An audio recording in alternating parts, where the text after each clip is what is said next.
মুসলিম vote যদি মসজিদ কেন্দ্রিক রাজনীতিতে বিভক্ত হয়ে যায় তাহলে কিন্তু তথাকথিত ধর্মনিরপেক্ষ শক্তির কিন্তু ভোট কমে যাবে, এটাই স্বাভাবিক। আমি যা খবর পাচ্ছি যে বিজেপির এসআইআর করাতে লাভ তো হয়নি, উল্টে লোকসান হয়ে গেছে। 15 লাখ ও তো জুমলা থা, তাই রোহিঙ্গা কা বাদ ভি ऐसा-ই জুমলা হ্যায়। পাকিস্তানের সাথে এত অভিযোগ তোলে হিন্দু মৌলবাদীরা, কিন্তু পাকিস্তানে এসপিওনেজ যারা করে গুপ্তচর ভিত্তিক বহু হিন্দু লোক করে। আজকে তো রাম নয়, বাঙালিদের মধ্যে হচ্ছে মানে নিতাই গৌর। কিন্তু আগে হয়তো জাজরা তিলক কেটে পুজো দিয়ে তারপর হয়তো জাজমেন্টের চেয়ারে বসতো, কিন্তু ওই রকমভাবে একটা চোখ বন্ধ করে অনেক সময় দিত না। কিন্তু এখন তো অদ্ভুত ব্যাপার, প্রাইম মিনিস্টারের শিক্ষাগত যোগ্যতা যেরকম জানতে চাইলে দেখা হয় না, সেরকম জাজমেন্টও একটা তরফায়।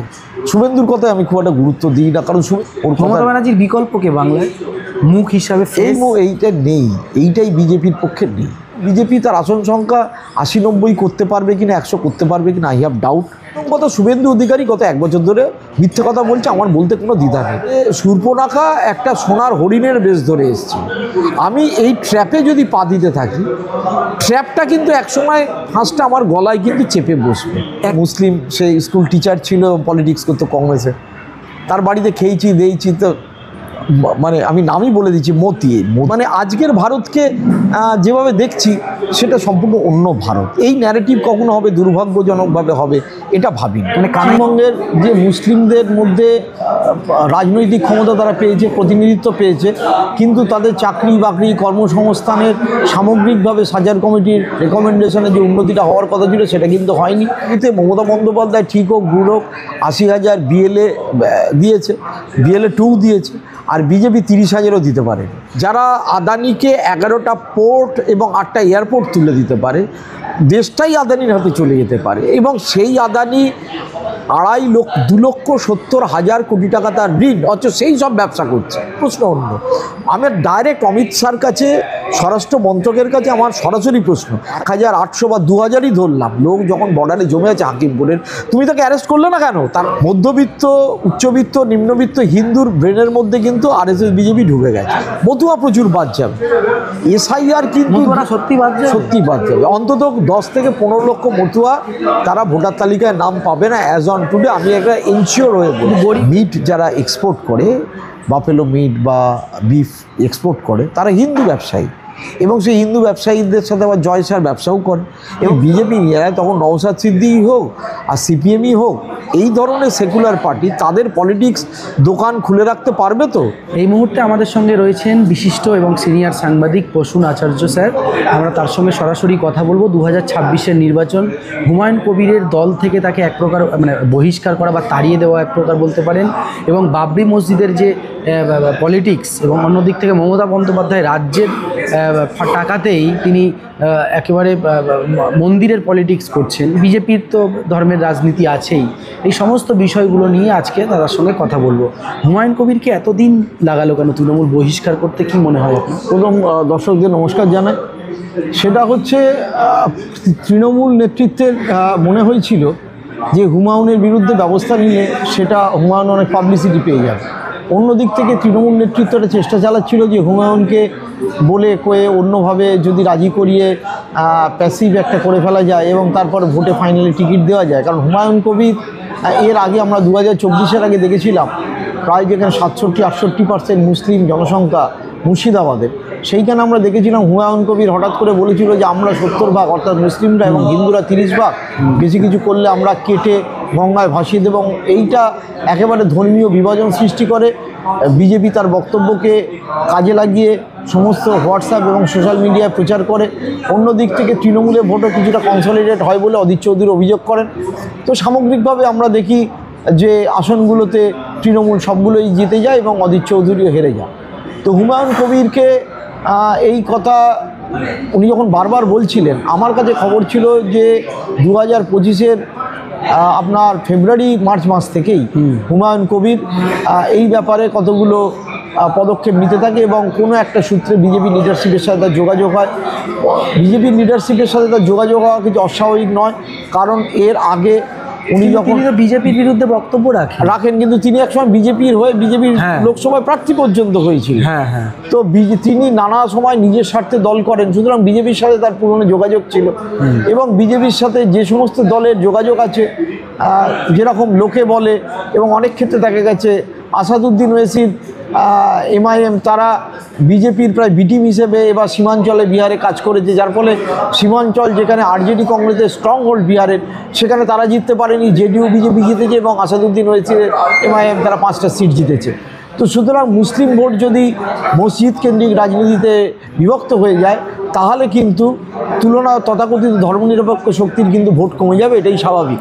এখানে একটা প্রশ্ন, যে আপনি সীমাঞ্চলের কথা বললেন, আসাদুদ্দিন ওয়েসির কথা বললেন, বা মুসলিম পলিটিক্সের কথা বললেন, শুধু কি বিজেপির বি টিম হিসাবে এই কাজ, নাকি মুসলিমদের একটা যে বঞ্চনা, সেকুলার দলগুলো যে বঞ্চনা করে, বাবা সাহেব আম্বেদকরের কথা অনুযায়ী সংখ্যার অনুপাতে ভাগিদারি না পাওয়া, উন্নয়ন না হওয়া, তার জন্য মুসলিমরা অনেক সময় সেখানে বহু দলে বিভক্ত হয়ে তারা মনে করছে যে না, তো মানে এই রাজনৈতিক দলগুলোর থেকে মিম ভালো, কেউ মনে করছে ISF ভালো, আবার মুর্শিদাবাদে হয়তো কেউ মনে করবে হুমায়ুন কবির ভালো।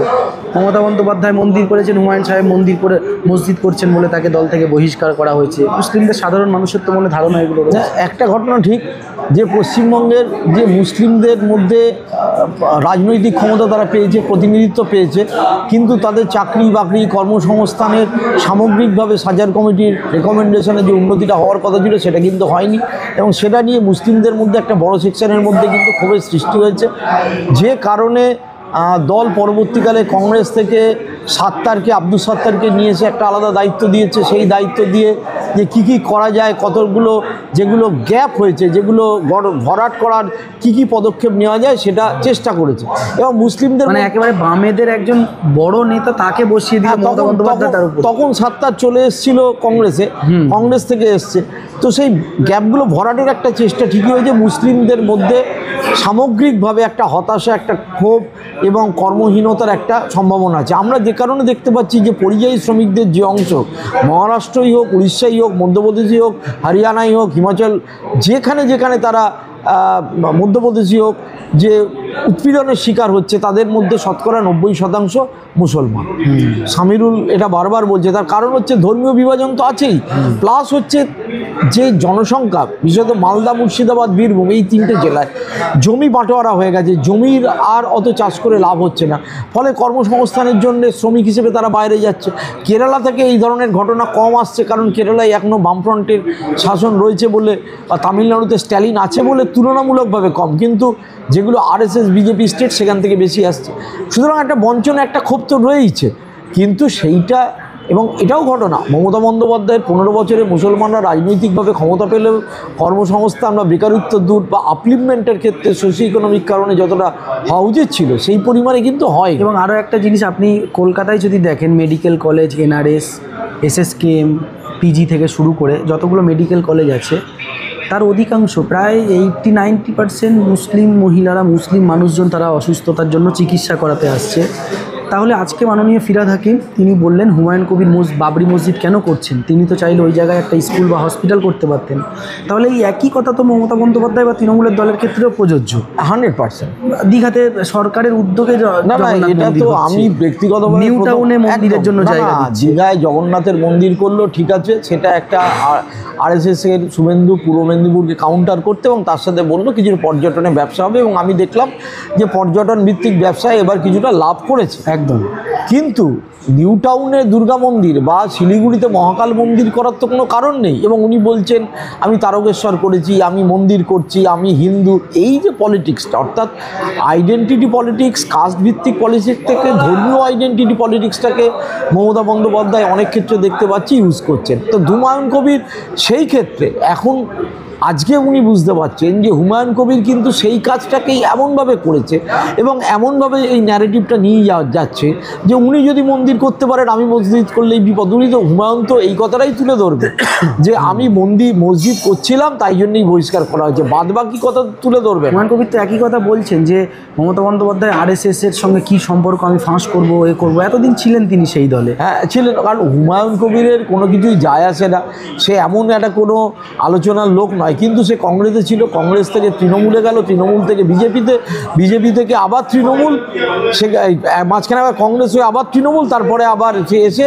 আমি এখন তো শুনছি সে বলেছে যে অজিত পাওয়ারের যে পার্টি যেটা বিজেপির সাথে আছে, আমি তাদের দলে আমার সাথে যোগাযোগ করেছি, নানা দল যোগাযোগ করবে, কারণ টাকার একেবারে ইলেকশনের আগে বর্ষাত হবে যাকে বলে। আচ্ছা, একটা জিনিস একটু বলুন, একটা গুরুত্বপূর্ণ বিষয়, বিজেপি পার্টি বা আরএসএস তারা বেছে বেছে মুসলিম সাংবাদিক মানে ইউটিউবার, মুসলিম রাজনৈতিক নেতা, মুসলিম সংগঠন তাদেরকে কেন টাকার অফার করছে বা টাকা দিচ্ছে বলে অভিযোগ আসছে বা বিভিন্ন সূত্রে জানা যাচ্ছে? তারা তো মুসলিমদেরকে পছন্দ করে না, কিন্তু এই ক্ষেত্রে মুসলিমদের শুধু পছন্দ করে নাই তাই নয়, হচ্ছে এটা তারা মাথায় রাখে না যে সংসদে কোনো মুসলিম প্রতিনিধিত্ব কিন্তু এই মুহূর্তে বিজেপির পক্ষ থেকে নেই। একসময় সেকেন্দার বাগ ছিল, তারপরে আমাদের শানওয়াজ ছিল, কিন্তু এখন নেই। বিহারে এবার বিহারের মতো রাজ্য যেখানে 17-18% মুসলিম, এইবার মুসলিম প্রতিনিধিত্ব একেবারে কমে গেছে জেডিইউ এবং বিজেপি। তো সব জায়গাতেই তাই, এটা নিয়ে কোনো নেই। কিন্তু পশ্চিমবঙ্গে কিছু কিছু মুসলিম সঙ্গে আছে যে স্টেটগুলো হাতে পায়নি, অথচ আরএসএসের প্রধান মোহন ভাগবত বলছে যে মুসলিমরা আমাদের দল করতে পারবে না, তাকে হিন্দু হতে হবে। এই যে মূল ফান্ডামেন্টাল জায়গাটা, সেটা বহু মুসলিম বুঝেও বুঝছে না, কারণ অনেকেই নানা রকম, কেউ পদ্ম পুরস্কার পাচ্ছে, কেউ অন্য রকম আর্থিক উপঢৌকন পাচ্ছে, কারোর সাথে সরাসরি লিঙ্ক আপ, কেউ কেউ গিয়ে ঘুরে আসছে বিদেশে। তো পাতি কথা বলতে গেলে বিক্রি হয়ে যাচ্ছে বলা যেতে পারে। তো সেই প্রলোভনটা তারা গ্রহণ করছে, সেটা সব ক্ষেত্রেই আছে। আমরা অনেক ক্ষেত্রেই দেখতে পারি যে পাকিস্তানের সাথে এত অভিযোগ তোলে হিন্দু মৌলবাদীরা, কিন্তু পাকিস্তানে এসপিওনেজ যারা করে, গুপ্তচর ভিত্তিক বহু হিন্দু লোক করে, আজকেই একজন ধরা পড়েছে। তো এই রকম ঘটনা ওইভাবে কোনো হার্ড অ্যান্ড ফাস্ট কিছু হয় না, কতিপয় ব্যক্তি তো থাকবেনই সেখানে। আর এই জিনিসটা কিন্তু চলতেই থাকছে। ফলে পশ্চিমবঙ্গের রাজনীতিতে আগামী দিন তারা কয়েকজন মুসলিম মুখকে এর আগেও দাঁড় করিয়েছিল, এবারও দাঁড় করাতে পারে প্রমাণের জন্য। না মানে দাঁড় করানোর ব্যাপারটা আলাদা, কিন্তু যেমন হুমায়ুন কবির আজকের বললেন 135টি জায়গায় তিনি প্রার্থী দেবেন।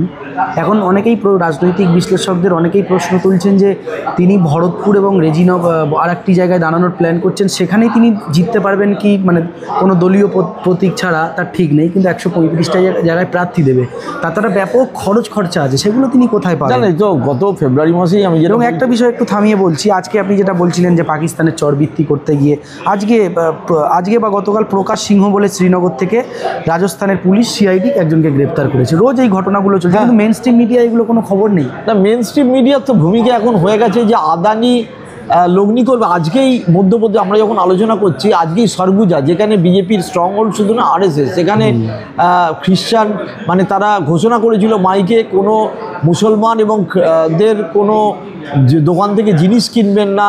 গত 2 বছর আগে ভাইরাল হয়েছিল, মিটিং করে করে বিজেপি প্রচার করেছিল ভোটের আগে সরগুজায়। সেখানেই আজকে আদানি কয়লা খনির দখল নেবে বলে সাধারণ মানুষের সাথে তার মানে কি বলে, মানে ওখানে প্রচণ্ড মারামারি হয়েছে, কারণ হচ্ছে ওই খনিটা আদানির হাতে তুলে দিতে হবে। এটা তো একটা ডিজাইন, এই ডিজাইন কেউ যদি 1931 সালে জার্মানির ইতিহাস পড়ে তাহলে দেখতে পাবে এইভাবে ক্রনি ক্যাপিটাল এবং পলিটিক্যাল পার্টির মধ্যে যোগসাযোগ, তার মধ্যে একটা ধর্মীয় ভিত্তিক একটা ফ্যাসিজমের উত্থান এবং কয়েকজন ক্রনি ক্যাপিটালের হাতে পুরো শিল্পটাকে ছেড়ে দেওয়া। ওই সময় কিন্তু জার্মানির শিল্পের উন্নতি ঘটেছিল এবং সেই পয়সাটা হিটলারকে দিয়েছিল এবং তারপর যুদ্ধের দিকে দামামা বাজিয়ে দেয়। একেবারে সেই ডিজাইনেই ভারত চলছে। এটা যারা বুঝতে পারছেন না, শিক্ষিত মানুষ বুঝেও বুঝছেন না, অথবা একটা চোখ বন্ধ করে আছে। 26-এ কি হতে চলেছে? মানে একদিকে সাধারণ মানুষের, একটা অংশের মানুষের তো রাজ্য সরকারের প্রতি ক্ষোভ আছে, ক্ষোভ বাড়ছে দিন দিন, এবং একটা সরকার দীর্ঘদিন থাকলে যেটা হয়, সেই লাভটা কি কোথাও থেকে বিজেপি নিয়ে নেবে, নাকি বাম কংগ্রেস আইএসএফ বা নতুন একটা বাঙালিদের কোনো শক্তি উঠে আসবে? হ্যাঁ, খুব ভালো প্রশ্ন। এখান থেকে শুরু করা উচিত। হুমায়ুন কেন 135টা কেন্দ্র বললো? আসলে রাজ্যের 120টা, আরও স্পেসিফিক করে বললে 128টা বিধানসভা কেন্দ্র আছে যেটা মুসলিম ভোটের দ্বারা প্রভাবিত। তার মধ্যে 70-75টা মুসলিম ডমিনেটেড, অন্যগুলো মুসলিম ভোট কোন দিকে যাবে তার উপর অনেকটা নিয়ন্ত্রণ নির্ভর করে। এই ডিজাইন অনেক আগেই ওর হাতে তুলে দেওয়া হয়েছে যে 135টা কেন্দ্রে তুমি যদি ক্যান্ডিডেট দাও, ক্লোজ কন্টেস্ট হবে। এবং এবছর যেটা হয়েছে, এসআইআরে যেরকম ডিজাইন করে লোকের নাম বাদ দেওয়া হচ্ছে, সেরকম ডেড ভোটার প্রচুর বাদ যাচ্ছে। এই ডেড ভোটার বা বোগাস ভোটার এটা সবসময় যারা শাসক ক্ষমতায় থাকে তারা ফেলে তাদের পক্ষে। এটা এক সময় অতীতে বামফ্রন্ট যখন ছিল সিপিএম লোকেরা রাগ করতে পারে, তারাও এটা সুবিধে নিত, এখন তৃণমূল এটা সুবিধে নেয়। তাহলে ওভারঅল আমি যা দেখেছি তৃণমূলের ভোট কিন্তু 1% মতো এই ডেড ভোটারের কারণে কমে যাবে। তো এই ক্ষেত্রে মাত্র 1%, 1 থেকে 1.5% ডেড ভোটারের কারণে। আচ্ছা, ডেড ভোটার চলে যাওয়া মানে ওই ফলস ভোটটা তো মানে সংগঠন নির্বাচন কমিশনার যে তথ্য দিচ্ছে বিভিন্ন নিউজে যেটা দেখছি প্রায় 40 থেকে 50 কোটি, সেগুলো তো 7 লক্ষ, সেগুলো চলে যাওয়া ভোটার, ডুপ্লিকেট ভোটার সব মিলিয়ে ডেড ভোটার এখনো পর্যন্ত যা মনে হচ্ছে। আমি চলে যাওয়ার কথা বলছি না, তার মধ্যে প্রচুর বিহারি ডুপ্লিকেট ভোটারও রাম নিরূপ করছে, না বিজেপিরও সমস্যা হবে, প্রচুর মতুয়ার হচ্ছে তাদেরও সমস্যা হবে। কিন্তু ঘটনা হচ্ছে যেটা যে এটা বুঝতে হবে যে ওইটা হুমায়ুন টার্গেট নিয়েছে যে আমি কিছু কিছু ভোট এখান থেকে কমিয়ে দিতে পারবো। কমিয়ে দিলে তো তৃণমূল হোক কংগ্রেস হোক তুলনায় সেকুলার পার্টি প্রবলেমে পড়ে যাবে না, এইটাই হয়েছে। কিন্তু আইএসএফও তো আছে ময়দানে, নওশাদ সিদ্দিকী পুরো পশ্চিমবাংলা জুড়ে।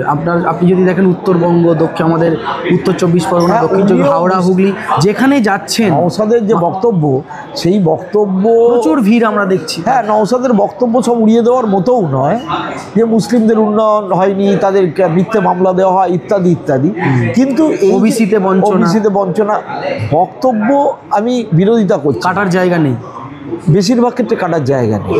কিন্তু ভোট রাজনীতিতে ওই বক্তব্যর প্রেক্ষিতে কেউ যদি ভোট করতে থাকে তাহলে কিন্তু লাভটা পাবে বিজেপি। ক্ষতিটা কার হবে?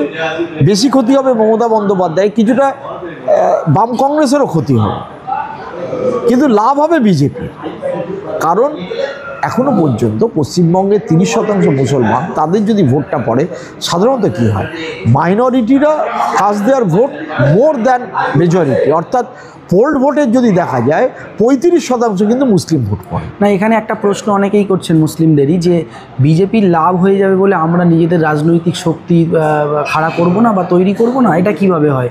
আজকে নওশাদ সিদ্দিকীরা লড়েছিল বলেই তো নওশাদ সিদ্দিকী একজন এমএলএ হয়েছেন, এবং তিনি রাজ্যের কোথাও কোনো মানুষের উপর অত্যাচার নির্যাতন হলে বা কোনো রকম বঞ্চনা হলে সেগুলো নিয়ে তিনি প্রকাশ্যে হাইলাইট করছেন, মিডিয়াতে বলছেন। একদমই সত্যি, একদমই সত্যি। কিন্তু যেদিনকে এই রাজনীতি ঢুকে যাবে, রাজ্য যদি বিজেপি নিয়ে নেয়, তখন নওশাদ সিদ্দিকী হোক আর সিপিএমই হোক, এই ধরনের সেকুলার পার্টি তাদের পলিটিক্স দোকান খুলে রাখতে পারবে তো?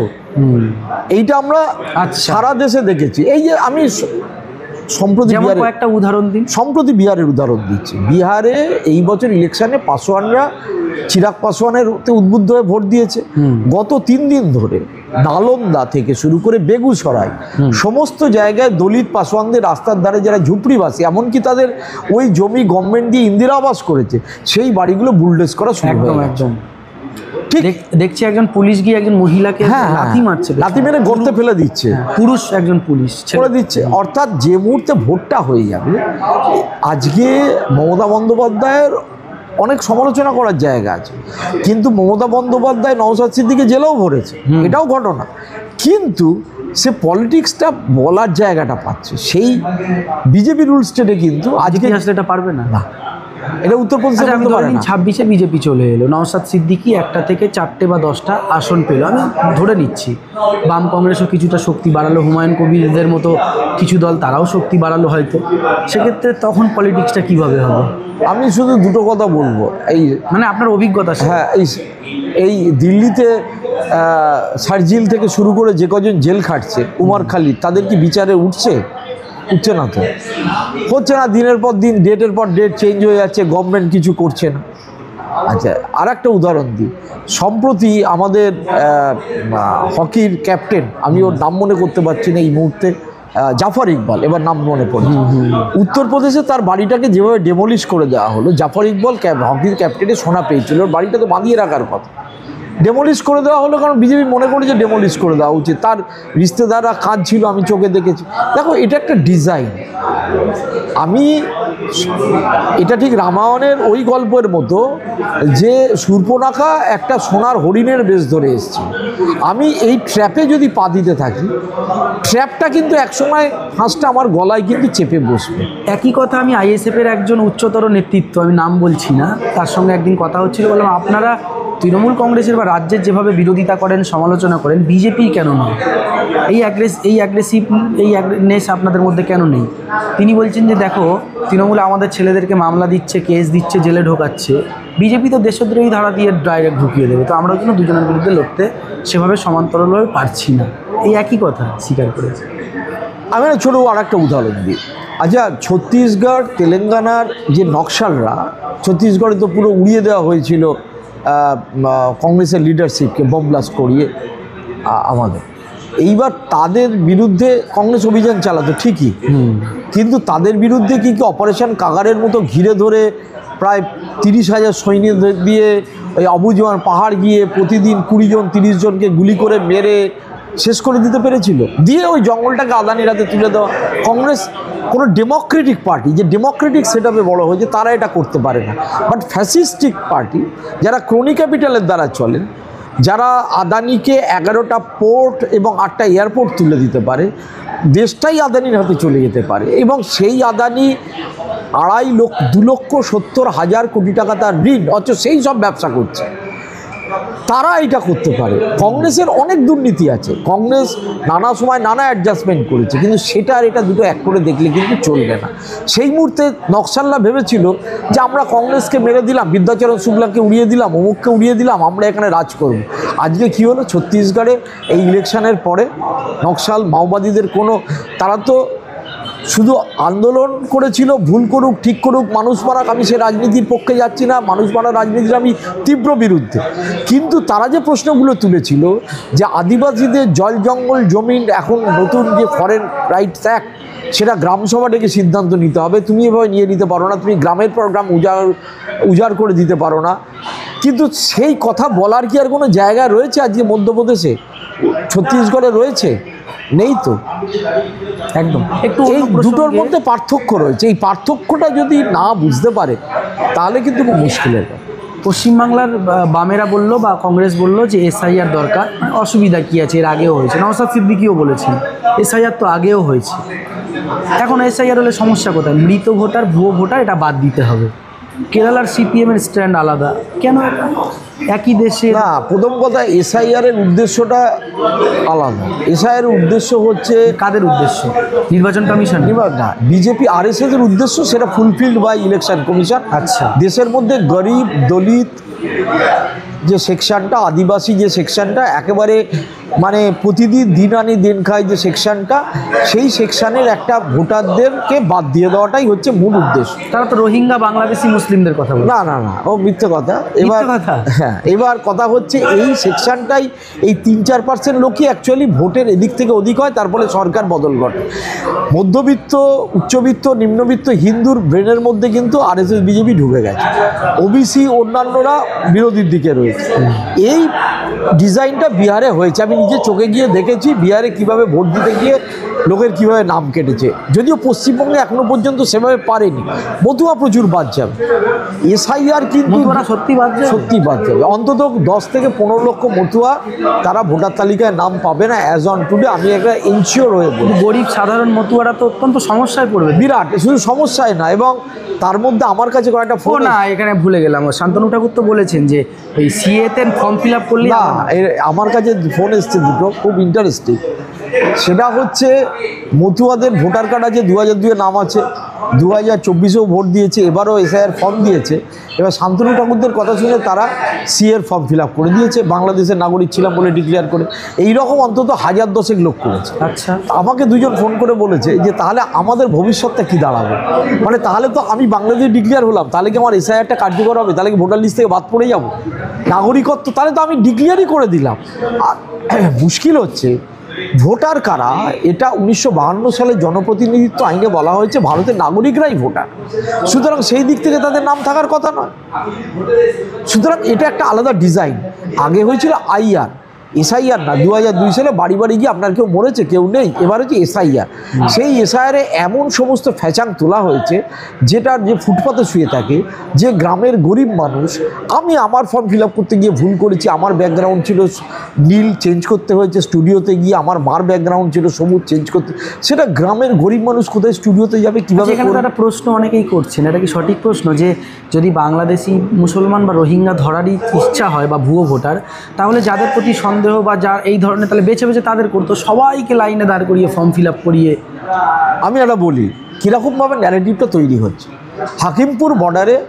আচ্ছা, প্রথম কথা বলি, 2025 সালে যে ইললিগাল ইমিগ্রেন্ট অ্যাক্টের যে সর্বশেষে, তাতে যদি বেআইনিভাবে কোনো অনুপ্রবেশকারী ধরা পড়ে, তাহলে তার 5 বছর বা 7 বছর জেল হবে, 5 লক্ষ বা 10 লক্ষ টাকা ক্ষতিপূরণ, এবং সে যদি মিথ্যে নথি তৈরি করে, আধার কার্ড, ভোটার কার্ড, আরও তার পেনাল্টির পরিমাণ 8-10 লাখ টাকা বা জেল বাড়বে। আচ্ছা, হাকিমপুর বর্ডারে সে 1780 জন না 86 জন অবধি গেছে। তাহলে এরা বলছে কি, আমাদের ভোটার কার্ড আছে, অনেকের কারো আধার কার্ড আছে, বিভিন্ন জায়গা থেকে এসছে তারা, কেউ হাওড়ায়, কেউ সল্টলেক, কেউ কেষ্টপুর, গোটা দক্ষিণবঙ্গ। তাহলে তারা তো ইললিগাল ইমিগ্রেন্ট। তাহলে সেন্ট্রাল গভর্নমেন্টের উচিত যে 1780 জন মুসলমান ঘোষণা করলো আমরা বাংলাদেশি, আমরা বেআইনিভাবে ভারতে 5 বছর, 10 বছর, 15 বছর ধরে আছি, আমরা আধার কার্ড বানিয়েছি, তাহলে ভারতের স্বরাষ্ট্র দপ্তরের কাজটা কি? ইমিডিয়েট তাকে অ্যারেস্ট করা। একটা অতজন লোক লোকাল কোনো থানায় ঢুকবে না, একটা স্কুল বাড়িকে জেলখানা বানিয়ে ঢোকানো করলো কি? না। কেন করলো না? কোনো মিডিয়া কেন প্রশ্ন করলো না যে তুমি তো আইনটাই মানোনি? তার বদলে কি করলো? একটা পোর্টাল করালো, ফরেনার্স আইডেন্টিফিকেশান পোর্টাল। সেই পোর্টালে প্রতিদিন 80 জন থেকে 100 জনের নাম এবং থাম্ব ইমপ্রেশন নথিভুক্ত হয়, করে সেটা বাংলাদেশ সরকারের কাছে পাঠাচ্ছে বিডিআরে, তারা ভেরিফাই করে রোজ 100 জন করে পাঠাচ্ছে। যে 2000 লোক যদি প্রতিদিন 100 জন করে বর্ডার ক্রস করে, তাহলে কতদিন লাগবে? 20 দিন। তাহলে 20 দিন সংখ্যাটা দেখাচ্ছে, মিডিয়া তো ওই 20টা কমতে থাকবে। এবার ওখানে তো কিছু লোক তো জমেই থাকবে, একদম। তা সেই ততক্ষণ ধরে আর কি দেখাচ্ছে? 15 দিন আগে দেখাচ্ছিল, এখন কি দেখাতে পারছে? আর লোকগুলো তো চলে গেছে ওই দিকে। আচ্ছা, আমার প্রশ্ন অন্য, আমার ডাইরেক্ট অমিত শাহর কাছে, স্বরাষ্ট্র মন্ত্রকের কাছে আমার সরাসরি প্রশ্ন। আচ্ছা, মমতা ব্যানার্জি এদের ইমিগ্রেন্ট এনেছিল অনুপ্রবেশকারী, বা মমতা বন্দ্যোপাধ্যায় এই ইলিগাল ইমিগ্রেন্টদের আইনের ব্যাপারে 2003 সালে যখন বিজেপির সাথে হাত মিলিয়েছিলেন, আডবাণীর ওপর চাপ সৃষ্টি করে আইনে পরিবর্তন এনেছিলেন, এ কথা অনস্বীকার্য। আজকের দিনে অ্যাজ অন টুডে এই যে 1700-1800 লোক ডিক্লেয়ার করলো যে আমি বেআইনিভাবে ভারতে রয়েছি, তাদের কেন যেতে দেওয়া হলো? তাদের তো অ্যারেস্ট করে জেলে ভরা থাকার কথা। হ্যাঁ, নিয়ম তো তাই বলছে। কেন করলো না? কারণ একটা ন্যারেটিভ তৈরি করা। এই ন্যারেটিভ কে করলো? ন্যারেটিভ করলো বিজেপি, ন্যারেটিভ করলো হোম মিনিস্ট্রি, ন্যারেটিভ করলো মিডিয়া এবং সোশ্যাল মিডিয়া। আর যেগুলো ছবিগুলো দেখাচ্ছিল, সেই ছবিগুলো সব 2 বছর 3 বছরের পুরনো যুগের। তো অল নিউজের পরিষ্কার, আমি এই ছবি ক বছর আগে দেখেছি, যে বাংলা সাতক্ষীরায়, যেহেতু আমার ফোরফাদারদের এক সময় সাতক্ষীরায় ছিল, সবই পুরনো ভিডিও, সেগুলো তো আর আসছে না সোশ্যাল মিডিয়া। আমরা দেখেছি, আমি নিজে গেছিলাম ভারতীয়, মানে আমাদের ইন্ডিয়ান বর্ডারে কিছু জায়গায়, মানে একটা দাগ লাইন আছে, সেটাকে ক্রস করতে দিচ্ছে না আমাদের বিএসএফ, যে না প্লিজ মাত যাইয়ে, ইধার আইয়ে, ইধার সে ফটো। আমাকেই দেয়নি, আপনাকেই দেয়নি ফটো, ইধার সে ফটো। গোবরডাঙ্গার ওখানে গেছিল, আমাদের সাধারণ মানুষ হু করে লক্ষ লক্ষ বর্ডার পার হয়ে যাচ্ছে। আসছে তো বটেই, বিএসএফ এখন 3 লাখ টাকা করে নেয় পার হেড পাস করানো, সর্বনিম্ন। হ্যাঁ, এবং কদিন আগে বাংলাদেশের পট পরিবর্তনের পরে আমি গিয়ে দেখা করেছিলাম, এই গোবরডাঙ্গা চত্বরে বহু পরিবার এসছে যারা ওখানে চাকরি করে, ঢাকা ইউনিভার্সিটির প্রফেসর, তার বউ বাচ্চাকে পাঠিয়ে দিয়েছে, হিন্দু, সেটা আলাদা কথা। আমার প্রশ্ন হচ্ছে, এই 1800 বা 2000ই ধরলাম লোক যখন বর্ডারে জমে আছে হাকিমপুরের, তুমি তাকে অ্যারেস্ট করলে না কেন? তার মানে তুমি একটা ন্যারেটিভ তৈরি করতে বলবে। প্রথম কথা, শুভেন্দু অধিকারী গত 1 বছর ধরে মিথ্যে কথা বলছে, আমার বলতে কোনো দ্বিধা নেই। পশ্চিমবঙ্গের কোনো রোহিঙ্গার তো ক্যাম্প নেই। ক্যাম্প আছে নুতে, ক্যাম্প আছে দিল্লিতে, ক্যাম্প আছে হায়দ্রাবাদে, ক্যাম্প আছে জম্মুতে, তাতে 25,000 পর্যন্ত রোহিঙ্গা থাকতে পারে। লাস্ট রোহিঙ্গার যে ট্রুপটা রোহিঙ্গা ধরা পড়েছিল গত জানুয়ারি-ফেব্রুয়ারি মাসে উত্তর 24 পরগনায়, 62 না 65 জন, তার মধ্যে দমদম সেন্ট্রাল জেলে আছে। রোহিঙ্গারা কী ভাষায় কথা বলে? তাদের তো নর্মাল বাঙালির মতো দেখতেও না, তাদের দেখতে অন্যরকম, ককে খা বলে কথা বলে, তাদের ভাষা আমরা বুঝতে পারবো না, আরাকানি ভাষা। এই একটা সম্পূর্ণ ন্যারেটিভ। আচ্ছা, বিহারেও একই জিনিস প্রচার হয়েছিল, রোহিঙ্গা, কিন্তু বিহারে শেষ পর্যন্ত ইলেকটোরাল রোলে এই 7 কোটি 46 লক্ষের মধ্যে 40 লক্ষের নাম যখন বাদ গেল, কজন রোহিঙ্গা ধরা পড়লো, কজন অনুপ্রবেশকারী ধরা পড়লো, একবারও বলেনি। ওরা বলছে কেউই নেই। যোগেন্দ্র যাদব, আমি কথা বলেছি আলাদা করে যোগেন্দ্র যাদবের সাথে এবং পরকলা প্রভাকরের সাথে, তারা দুজনেই কলকাতায় এসেছিলেন এবং তারা বার করেছেন সাকুল্যে 390 জন মতো বিদেশি নাগরিক চিহ্নিত হয়েছে বলে ওনারা লিস্ট থেকে বার করেছেন। এটা ইলেকশন কমিশনে বলেনি। তার মধ্যে 76 জন মুসলমান, তার মধ্যে কিছু মরে গেছে, আর 320 জন হিন্দু এবং বেশিরভাগই নেপালে। তাও ইলেকশন কমিশন বলেনি। Election commissioner did not declare a single Rohingya. এটা নিয়ে একেবারে চরণচুম্বক যেটা বলা হয় নবিকা কুমার টাইমস নামে, যিনি প্রতিদিন চরণামৃত প্রাণ করে মোদি এবং শাহর সকাল শুরু করেন, তিনি কি করে জিজ্ঞেস করে ফেলেছিলেন অমিত শাহকে যে আপনাদের অনুপ্রয়োগ, উনি বলছেন ছড়িয়ে নাও পাক। तो वो মনে আছে 15 लोग का वो तो जुमला था, तो रोहिंगा का बात भी ऐसा ही जुमला है। শুভেন্দু অধিকারী এখনো দাবি করছেন যে এসআইআর যদি সঠিকভাবে হয়, এখনো বলছেন আবার সঠিক আর বেঠিক, বলছে সঠিকভাবে হলে বিজেপি ক্ষমতায় আসবে। সঠিকভাবে হলে, আর শুভেন্দু অধিকারী এই গেমটা নিজে হেরে গেছে। কারণ 80,000 বুথে মমতা বন্দ্যোপাধ্যায় ঠিক হোক ভুল হোক 80,000 বিএলএ দিয়েছে, বিএলএ 2 দিয়েছে, আর বিজেপি 30,000ও দিতে পারেনি। এইবার সেখানে মমতা যদি ভোট পাচ্ছে কি করে তাহলে বিজেপি? না, ওটা ব্রেনের মধ্যে আছে। হিন্দুদের শতকরা পশ্চিমবঙ্গে 55% হিন্দু সাইকোলজিক্যালি বিজেপি হয়ে গেছে। শুভেন্দুদের টার্গেট হচ্ছে এটা 65%ই নিয়ে যাওয়া, আর মমতা ব্যানার্জির টার্গেট হচ্ছে এটাকে 55-র মধ্যেই রাখা।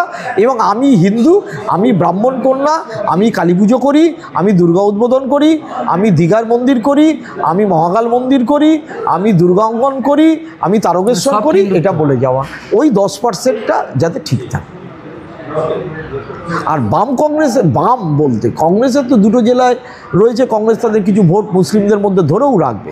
কংগ্রেসে তো জোটও হবে না, তারা একাও লড়তে পারে, বামেদের সাথে লড়তে পারে। আচ্ছা, এখানে একটা কথা বলুন, মানে তথাকথিত ধর্মনিরপেক্ষ দলগুলির সবার টার্গেট মুসলিম ভোট কেন? তারা কেন বিজেপির ভোটটা কিভাবে আমাদের খাতায় নিয়ে আসবে, মানে হিন্দু ভোটটা, তৃণমূলের হিন্দু ভোট কিভাবে পাবো, এগুলো না করে দিনের শেষে মোহাম্মদ সেলিমকে গিয়ে মুর্শিদাবাদে দাঁড়াতে হয়, কোনো সময় রায়গঞ্জে গিয়ে দাঁড়াতে হচ্ছে, মীনাক্ষী মুখার্জিকে গিয়ে আপনার নন্দীগ্রামে ভোটে দাঁড়াতে হচ্ছে, মানে মুসলিম অধ্যুষিত জায়গাগুলো। আসলে পশ্চিমবঙ্গে মুসলমানরা তো খুব খারাপ এদের চোখে। আমি তো অশিক্ষিত, খারাপ বছর ধরে গ্রাউন্ডে পলিটিক্স করে রাজনীতি দেখেছি, রিপোর্টিং করেছি, রাজনৈতিক সংবাদদাতা এত বছর ধরে ছিলাম।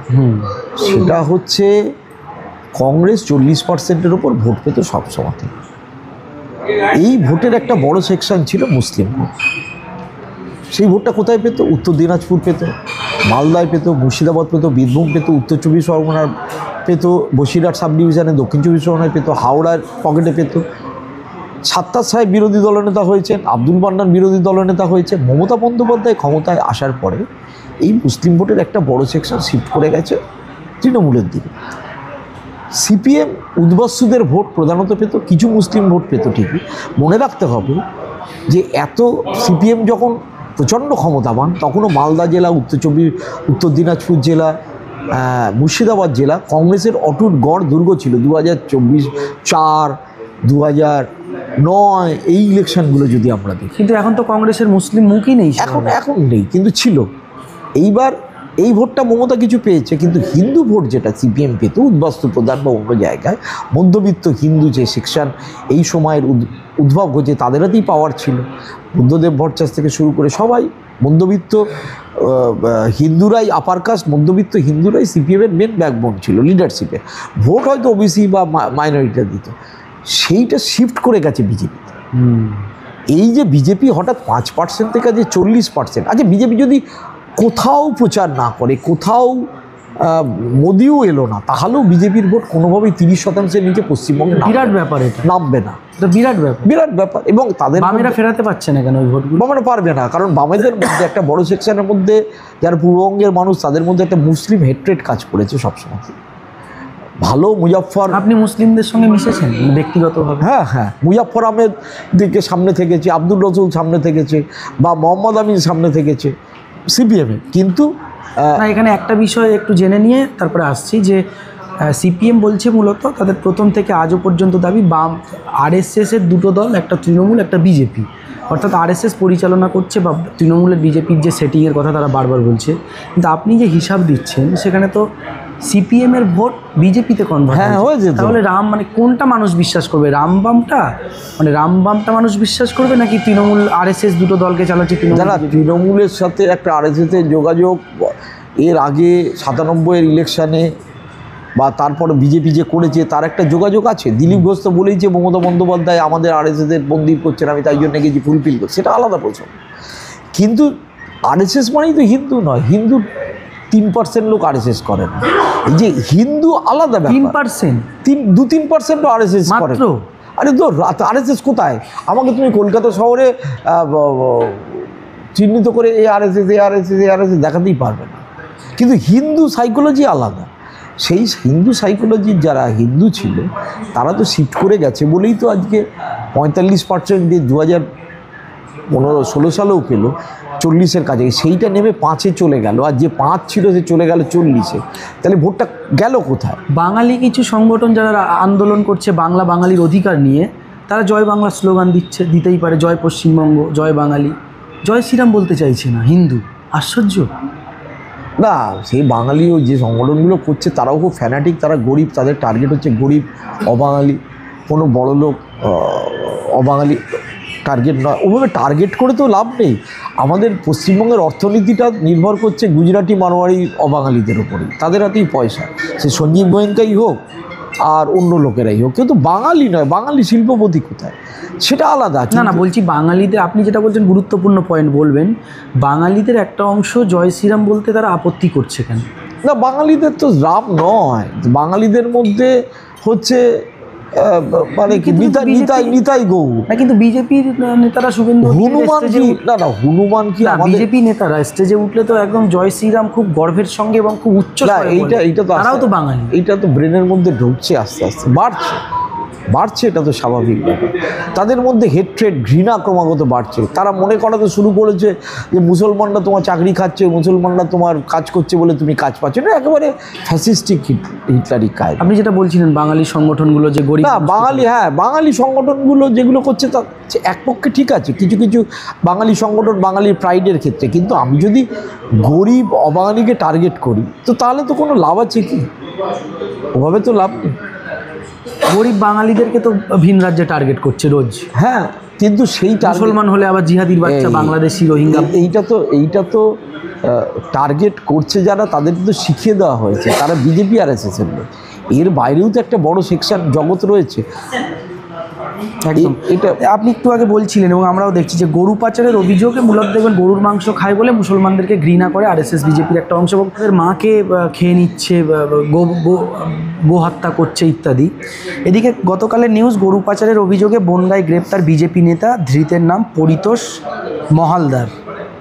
না এটা তো হচ্ছেই, পাচারকারীরা তো ব্যবসা করে। আচ্ছা, এই যে গরুর মাংস কেটে যে বিজনেস হয় বিদেশে, গরু এবং মোষের, গোটা আরব দুনিয়ায় সেই ব্যবসায়ীরা একটুখানি খোঁজ নিয়ে দেখুন।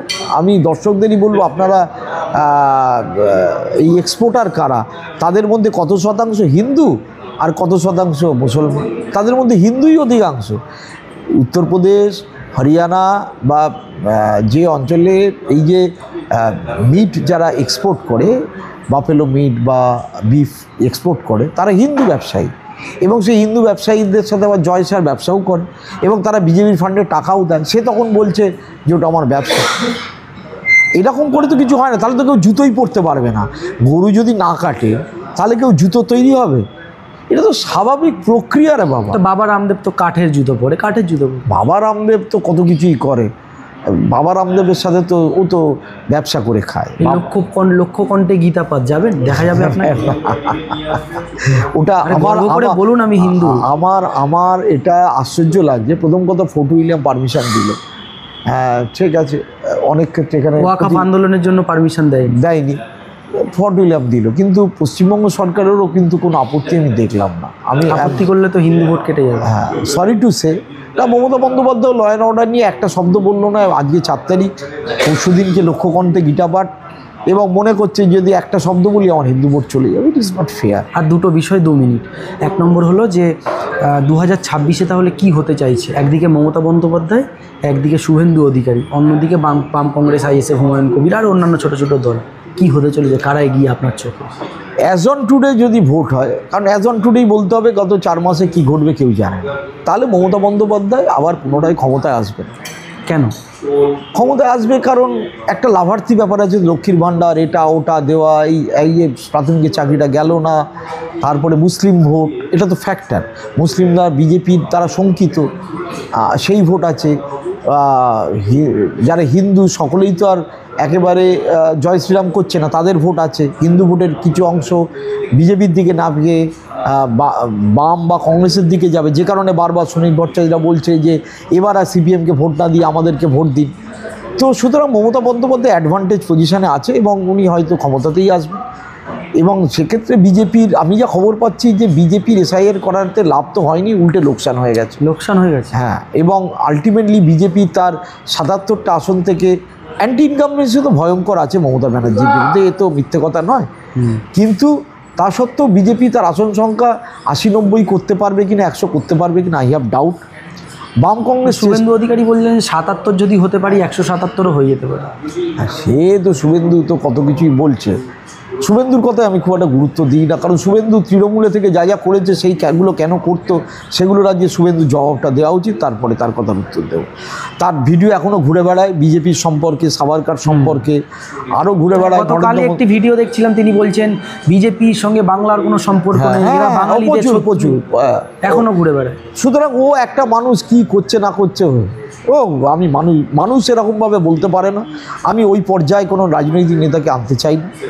মমতা ব্যানার্জির বিকল্পকে বাংলায় মুখ হিসাবে এইটা নেই, এইটাই বিজেপির পক্ষে নেই। আর তৃণমূল মীনাক্ষী মুখার্জি রয়েছে, নওশাদ সিদ্দিকী রয়েছে। মীনাক্ষী মুখার্জি এখনো সেই, আমি মমতাকে বেড়ে উঠতে দেখেছি, সেই জিনিস নিয়ে অনেক নম্র হতে হবে মানুষের। কি দেখেছেন মমতা ব্যানার্জির একটা ছোট্ট গল্প 30 সেকেন্ডে? আমি বলতে পারি মমতা বন্দ্যোপাধ্যায় তখন বোধহয় এমপি জিতেছেন না হেরে গেছেন। আমি মমতা বন্দ্যোপাধ্যায় একটা মানে এই আইটিসি সোনার হোটেল হবে, পঙ্কজ মাকালকে দল থেকে বহিষ্কার করেছে সিপিএম, কাউন্সিলর ছিল বাইপাসের ধারে, বিকেল 4টে 4:30 এইরকম অগ্রহায়ণ মাস, সে মশা কামড়াচ্ছে। মদন মিত্র ফোন করলো, আমি ফটোগ্রাফার কাজল দাসকে নিয়ে গেলাম, বিশ্বাস করবে না আমি তখন বর্তমানে কাজ করি। বর্তমানে কয়েকটা বেগুন গাছ ফুটলো, 7-8-10টা লোক, 15টা লোক, আমি দাঁড়াতে পারছি না, এত মশা ওখানে। মমতা ব্যানার্জি সেখানে 15-20টা লোকের মধ্যে বক্তৃতা করছে, সব জমি কেড়ে নিচ্ছে, আমি তার প্রতিবাদ করবো, কেউ শুনছেও না, মাইকই নেই। 15-20 জনের মাঝে বক্তব্য, হ্যাঁ 15 জন হবে হার্ডলি, নেতা কর্মী শ্রোতা সাংবাদিক সব মিলিয়ে। এই মমতাকেও দেখেছি। আবার 91 সালে শোভনদেব তখন এমপি শোভনদেব চট্টোপাধ্যায় জঙ্গা জিপ দিয়েছে, তার প্রচারে বারুইপুরে যাবে, সেই জিপে তেল ফুরিয়ে গেল। আমি মমতার এই কৃষ্ণা সে রাস্তায় দাঁড়িয়ে আছি, একটা লোকের লেগে যিনি এখন, হ্যাঁ সব এরাও ঝেলেছে এক সময়, এখন অনেক টাকা কোটি কোটি টাকা করেছে। সে দাঁড়িয়ে আছে, একটা জঙ্গা জিপ, শোভনদাকে জিজ্ঞেস করলে শোভনদেব চট্টোপাধ্যায়কে জানা যাবে জঙ্গা জিপটা কী করে সেকেন্ড হ্যান্ড কিনেছিল। একটা তেল ভরাতে গেছে জারি কেনে, সে তেলওয়ালা আসছে না, তখন বাসে করেও গেছে। সেই স্ট্রাগলের সাথে এটা আর অন্য ধরনের, ও পড়ে থাকতে হবে। জ্যোতিবাবু আমার বাবা, সে তো মীনাক্ষী মুখার্জিও তার কর্মীদের সঙ্গে মার খেয়ে রক্তাক্ত। আরে বাবা, মমতা ব্যানার্জির পেছনে 40% কংগ্রেসের ভোট ছিল, রাজীব গান্ধী ছিল, মীনাক্ষীর পেছনে 5% আছে। 40% ভোট নিয়ে সে 84 সালে, তারা তো গর্ব করে বলে তারা যেমন শূন্য, জেলেও তো শূন্য, মানে তারা বলে। এখন দেখো, এই কথার কথা রাজনীতি দুটোর মধ্যে আলাদা। আমার পেছনে কতটা মাস বেস সাপোর্ট, মমতা যে তৈরি হয়েছে তার পেছনে তো কংগ্রেসের 40-42% ভোট ছিল রে ভাই। সেই ভোটটা তো একটা বাল্ক তাকে সাপোর্ট দিয়েছে। শেষ বিষয়, সারা দেশ জুড়ে গদি media, YouTube channel, BJP RSS থেকে শুরু করে এই যে একটা ইসলামোফোবিয়া, মুসলমানদের বিরুদ্ধে লাগাতার খবর, লাগাতার যে প্রচার, আপনি দীর্ঘদিন ধরে আপনার ব্যক্তি জীবনে মুসলমানদের সঙ্গে যে মিশেছেন, বন্ধু বান্ধব বা স্কুল কলেজ, কেমন দেখেছেন, আজকে কেমন দেখছেন? সত্যি কি তারা যে মিডিয়া যে দেখাচ্ছে আজকে ভিলেন হিসাবে মুসলিমদের, না সেই ভিলেন কি?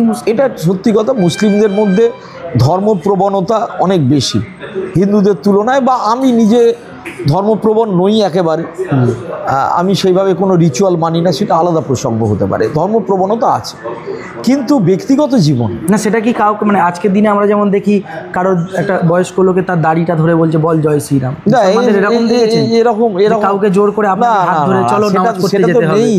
প্লাস মেলামেশার ক্ষেত্রে তাদের বাড়িতে খাওয়া দাওয়া বা অন্য কিছুর ব্যাপারে, মানে এমন অনেক ঘটনা ঘটেছে যে একজন মুসলিম, সে স্কুল টিচার ছিল, পলিটিক্স করতো কংগ্রেসে, তার বাড়িতে খেয়েছি দিয়েছি, তো মানে আমি নামই বলে দিচ্ছি, মতি যে মতিহার উদ্দিন, আমার স্ত্রী বহুদিন জানতো না, পরে আমাকে বলছে আচ্ছা মতিদার যে মুসলমান তুমি তো বলো। তো এইরকমভাবে এগুলো আপনারা ভাবেনি? না না না, এটা নিয়ে ভাবিনি। এই এখনই তৃণমূলের যে মানে এক ডাক্তার নেতা, তার হাতে আমার ছেলে হয়েছে, সে আমি তার নামটা এখানে নিচ্ছি না, তার বাড়িতে খেয়েছি শুয়েছি, বাড়িতে যাই দরকার অদরকারে, আমার এরকম প্রচুর বন্ধুবান্ধব আছে। এটা নিয়ে না কখনো ভাবিনি, মানে আজকের ভারতকে যেভাবে দেখছি সেটা সম্পূর্ণ অন্য ভারত। এই ন্যারেটিভ কখনো হবে দুর্ভাগ্যজনকভাবে হবে এটা ভাবিনি। মানে কানাইয়া কুমারের বিরুদ্ধেও মামলা হয়, সে বাইরে থেকে জামিন নিয়ে, ওমর খালিদের বিরুদ্ধে মামলা হলে সে জেলেই থাকে। হ্যাঁ, এই এবং জাজেদের ওপরও এটার একটা প্রভাব নিঃসন্দেহে পড়েছে, তাদেরও আইন ব্যবস্থার উপর, আইন ব্যবস্থার ওপর তো পড়েইছে, বিচার ব্যবস্থার ওপরেও পড়েছে।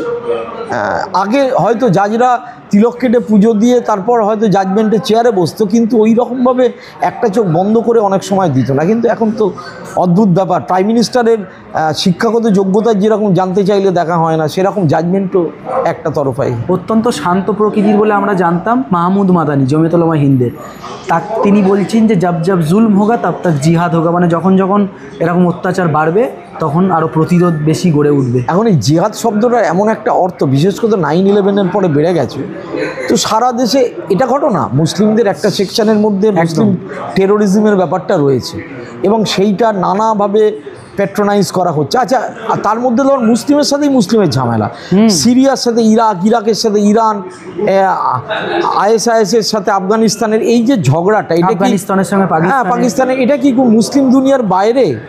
মুসলিমের সাথে মুসলিমের ঝগড়া, এটা মানে এই নয় যে মুসলিমরা সবসময় ভিন ধর্মের ওপরেই আক্রমণ করছে, তা না, এটা তো সব ক্ষেত্রেই আছে।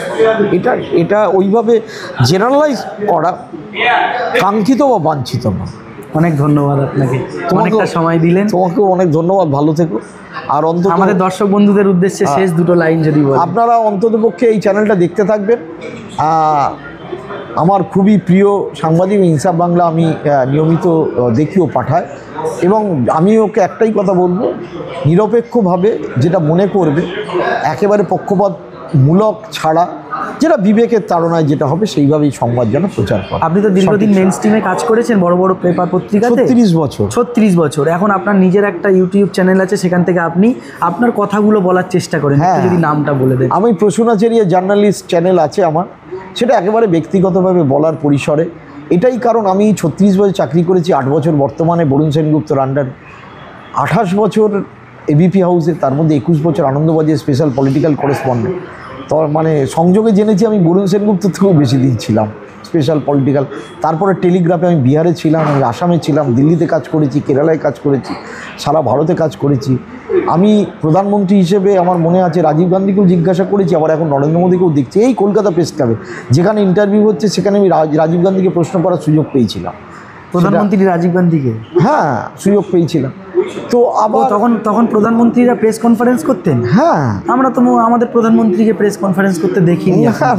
এই প্রেস ক্লাব এবং রাজীব গান্ধী আমাকে বলেছিলেন এই the young man us the first, নাম ফাম দিতে হয়েছিল। তো এই ঘর এখন অনেক সুন্দর হয়েছে। তখন আপনাদের যাদের এই ইন্টারভিউটি ভালো লাগলো, যদি ভালো লেগে থাকে লাইক, কমেন্ট, শেয়ার, সাবস্ক্রাইব করবেন। সঙ্গে দাদার যে চ্যানেল রয়েছে জার্নালিস্ট প্রসূন আচারিয়া জার্নাল, ইউটিউবে গিয়ে সার্চ করবেন, দাদার বক্তব্যগুলো নিয়মিত আপনারা দেখতে পাবেন। যদিও উনি প্রেস ক্লাবের ভোটের জন্য কিছুদিন ঠিকমতো হয়তো কন্টেন্ট করতে পারছে না, ওনার বক্তব্য যদি আপনাদের ভালো লাগে দাদার ইউটিউব চ্যানেলে গিয়ে আপনারা বক্তব্যগুলো দেখতে পাবেন। আমার সেই রাজীব গান্ধীর এটা থেকে আজকে নরেন্দ্র মোদীর কথা, আমি রাজীব গান্ধী শুধু নয়, আমি বাজপেয়ী যখন প্রাইম মিনিস্টার, দর্শকদের উদ্দেশ্যে বলছি, আমার মনে আছে বিহারে বাজপেয়ী একটা সভায় একটা ভুল কথা বলেছিলেন এবং বলেছিলেন হেমা মালিনীর গাল ওই চকচকে নিয়ে একটা কমেন্ট করেছে। আচ্ছা, সেটা গয়ার মিটিং। রাত্রিবেলা আমি তখন পাটনায় কাজ করি, আমাদের কাছে খবর এলো যে বাজপেয়ী আমাদের যারা বাইরের সাংবাদিক এবং কয়েকজনকে ডাকছেন তার সার্কিট হাউস, রাজভবন না সার্কিট হাউসে তার বাড়িতে, আমি এক্স্যাক্ট লোকেশানটা এই মুহূর্তে মনে পড়ছে না। বাজপেয়ীজি, আমরা তো প্রাইম মিনিস্টার, হি ওয়াজ প্রাইম মিনিস্টার, এবং ঢুকলাম প্রায় 8-10 সাংবাদিক, মশারি টাঙানো হয়ে গেছিলো, মশারি সাইডে খোলা হলো। বাজপেয়ীজি তো লোককে বললেন আপনাদের চা দিন, চা খেলাম, এবং তারপর উনি বললেন না আমি এই কথাটা ওখানে বলেছি হেমা মালিনী, আরে আমিও হেমা মালিনীর সিনেমা দেখি, তো হেমা মালিনীর গালের সাথে যে চকচকে রাস্তা, এটা তুলনা করাটা আমার ঠিক হয়নি, আপনারা পারলে বাইরের কাগজে ওই লাইনটা কেটে দেবেন, আর আপনাদের সাথে দেখা করা হয়নি, আপনারা ভাবতে পারছেন না। মানে এবং তার মধ্যে মিষ্টি খেলাম। আমার মনে আছে তখন বাজপেয়ীর বোধহয় শুধেন্দু কুলকার্নি তখন ছিলেন বাজপেয়ীরে। শুধেন্দু কুলকার্নি সবার জন্য আলাদা আলাদা করেছে, তাড়াহুড়ো করছেন, ফিশ ফ্রাই খাওয়া, কি চিকেন পাকোড়া ব্যবস্থা করা, এই করা। সে ঘরের মধ্যে মানে মশারি খুলে দিয়ে বাজপেয়ী ঘরের মধ্যে, অত চেয়ারও নেই, চেয়ার হলো এ হলো, প্রায় হতে হতে চলে গেল সময়। উনি ডেকেছিলেন 9টা, সাড়ে 9টার সময়। পরদিন সকালবেলা তিনি এয়ারফোর্সের ফ্লাইটে চলে যাবেন, প্রায় রাত্রি 11টা বেজে গেল ইলেকশনের আগে, এবং ওই ঘরের মধ্যে। এবং তারপর হাসি মজা ঠাট্টা নানা রকম। আর সেইটা দেখে আমার মনে আছে আডবাণীর সাথেও আমি এইভাবে, তিনি ডেপুটি প্রাইম মিনিস্টার বসে গল্প করেছি, উনি খাওয়া দাওয়ার ফাঁকে ঠাট্টা ইয়ার্কি মেরেছেন। তো মানে আমার একবার মনে আছে যে চন্দ্রশেখর প্রাইম মিনিস্টার গাজরের হালুয়া সাথে মাছ খাচ্ছি, চন্দ্রশেখর আমাকে বললেন যে আমি তো মাছ খাচ্ছি, আপনি মাছটা পেলেন কোত্থেকে, ওই রকম একটা এতে। কিন্তু তারপরে এই নরেন্দ্র মোদীকে দেখি, এই hell and heaven difference, just I can imagine it, I just can not imagine it. মানে আজকের দুনিয়ায় অনেক এই চাপলুস সাংবাদিক, এই দালাল অক্ষয় কুমারকে তো ইন্টারভিউ দিয়েছে। হ্যাঁ দিয়েছে। মানে আমি দর্শকদের, রাবিশ কুমারকে হয়তো দেয়নি। তুমি জিজ্ঞেস করলে বলে এইগুলো আমার মনে পড়লো। ওই মশারি গুটিয়ে বাজপেয়ী রাত্রিবেলা ডেকে বলা, আমি এটা ভাবতে পারি, এটা প্রাইম মিনিস্টার মানে বলে ফেলেছে মিটিংয়ে, এটা ভাবা যায় না যে ওই সংশোধনের জন্য আপনারা না পাঠান। যাক, দর্শকদের অনেক অনেক ধন্যবাদ, সকলে ভালো থাকবে।